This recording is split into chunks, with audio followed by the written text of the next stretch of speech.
Petrol diesel விலையை உயர்த்தியுள்ள ஒன்றிய அரசுக்கு பல்வேறு அரசியல் கட்சிகள் கண்டனம் தெரிவித்துள்ளன.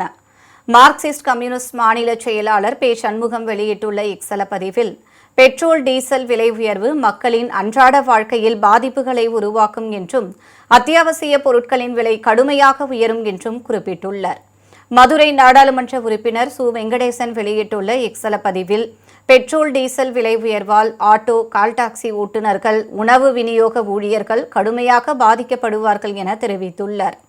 சர்வதேச சந்தையில் கச்சா எண்ணெய் விலை குறைந்தபோது பெட்ரோல் டீசல் விலையை குறைக்காமல் லாபம் சம்பாதித்த ஒன்றிய அரசு தற்போது கச்சா எண்ணெய் விலை உயர்ந்தபோது அதன் சுமையை பொதுமக்கள் மீது சுமத்துவதாக அவர் விமர்சித்துள்ளார்.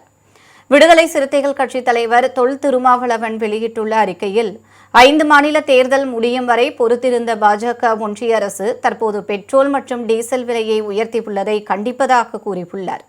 இதன் மூலம் ஒன்றிய பாஜக அரசு எளிய மக்களின் அடிவயிற்றில் கை வைத்துள்ளதாகவும், எரிபொருள் விலை உயர்வால் அத்தியாவசிய பொருள் விலை உயரும் என்றும், இதனால் விளிம்பு நிலையைச் சார்ந்த ஏழை எளிய மக்களே பாதிக்கப்படுவார்கள் என்றும் அவர் குறிப்பிட்டுள்ளார்.